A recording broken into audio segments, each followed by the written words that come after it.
We're farming at Hinuera, milking 420 cows on 195 hectares, but we run a beef operation on farm as well, plus growing our own maize. In 2018, we built a feed pad, and in the process of that, we built a new effluent pond.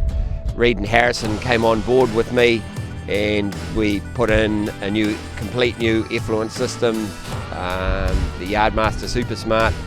The system we put in enabled us to spread effluent over a much larger area of the farm, reaching out to 80 metres of head, up on top of the main farm across the road, which we'd never been able to do before.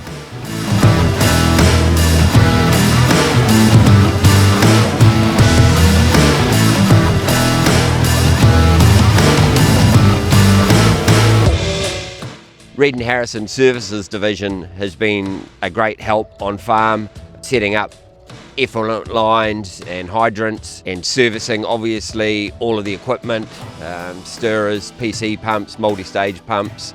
They do trenching services, whether it's for effluent lines or for water lines around the farm.